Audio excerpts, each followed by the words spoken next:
BPSC की 70वीं PT परीक्षा को रद्द करने और दोबारा परीक्षा कराने की मांग की सुनवाई अब पटना हाईकोर्ट करेगा। पटना हाईकोर्ट में इससे संबंधित एक याचिका वकील प्रणव कुमार द्वारा कल यानी कि 9 जनवरी को दायर की गई थी। अदालत ने इस मामले की सुनवाई की तारीख भी 15 जनवरी को मुकर्रर कर दी है। याचिकाकर्ताओं में अभ्यर्थियों का एक गुट शामिल है, जिसमें पप्पू कुमार के साथ अन्य लोग भी शामिल हैं।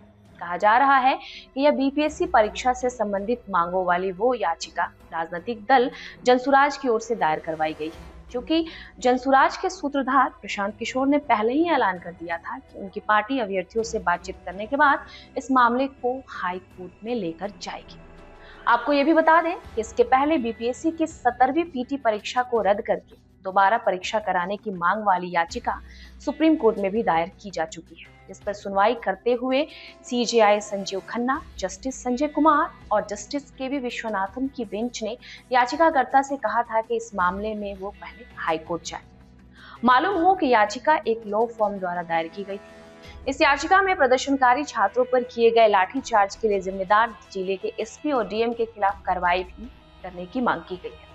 याचिका में व्यापक धांधली का भी आरोप लगाया गया था और इसकी जांच सुप्रीम कोर्ट के रिटायर्ड जज की अध्यक्षता में सीबीआई से कराने जाने की मांग की गई थी।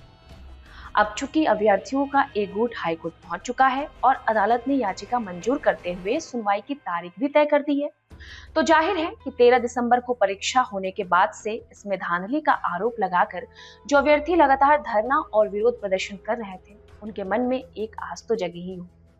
इसके बाद यह देखना बहुत ही महत्वपूर्ण होगा कि छात्रों का गुट किस तरह अपनी बात माननीय अदालत तक पहुंचाता है। अभ्यर्थियों की ओर से पटना हाई कोर्ट में दायर की गई इस याचिका में यह बताया गया है कि बीपीएससी की 70वीं प्रारंभिक परीक्षा में बड़े पैमाने पर गड़बड़ी और अनियमितताएं बरती गई है। बीपीएससी ने 23 सितंबर 2024 को 70वीं संयुक्त प्रतियोगिता सिविल प्रारंभिक परीक्षा के लिए विज्ञापन निकाला। इस विज्ञापन के आलोक में 13 दिसंबर 2024 को प्रारंभिक परीक्षा बीपीएससी ने आयोजित कराया। राज्य के 912 केंद्रों पर बड़े पैमाने में उम्मीदवारों ने इस परीक्षा को दिया। पटना के बापू परीक्षा परिसर केंद्र में लगभग 12,000 उम्मीदवारों ने प्रारंभिक परीक्षा को दिया।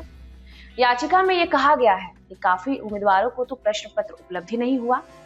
इस याचिका में यह भी आरोप लगाया गया है कि बड़े पैमाने पर गड़बड़ियां हुई हैं और साथ ही साथ अनियमितताएं भी देखने को मिली है, जिसकी वजह से आम लोगों और छात्रों के विश्वास को गहरा धक्का लगा है। याचिका में यह भी कहा गया है कि बीपीएससी द्वारा ली जाने वाली परीक्षा चयन प्रक्रिया में इस तरह की अनियमितताओं पर सख्त कार्रवाई होनी चाहिए। इस याचिका में ये मांग की गई है कि प्रारंभिक परीक्षा में हुई गड़बड़ियों को मद्देनजर 13 दिसंबर 2024 और पुनः 4 जनवरी 2025 को ली गई प्रारंभिक परीक्षा को पूर्ण रूप से रद्द किया जाए। उन परीक्षाओं के आधार पर कहीं कोई परिणाम घोषित नहीं किया जाए। साथ ही पूरी व्यवस्था को सख्ती से बिना किसी गड़बड़ी और अनियमितताओं के दोबारा से परीक्षा आयोजित किया जाए। इस मामले की जांच कर इसके लिए जिम्मेदार लोगों के विरुद्ध सख्त कार्रवाई की जाए। इधर बिहार लोक सेवा आयोग परीक्षा को रद्द करने के लिए पहले ही मना कर चुका है। आयोग ने बुधवार को 70वीं पीटी परीक्षा का अंतरिम आंसर की जारी कर दिया है। इसके साथ ही प्रश्नों को लेकर आयोग ने अभ्यर्थियों से दावा आपत्ति मांगी है। इसके लिए 16 जनवरी तक का समय कैंडिडेट्स को दिया गया है। इसके बाद फाइनल आंसर की जारी की जाएगी।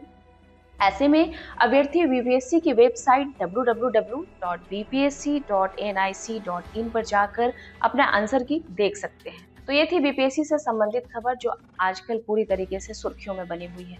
इससे और भी जुड़े हुए अपडेट्स हम आपसे करेंगे साझा। आप बने रहिए हमारे साथ लाइव बिहार पर।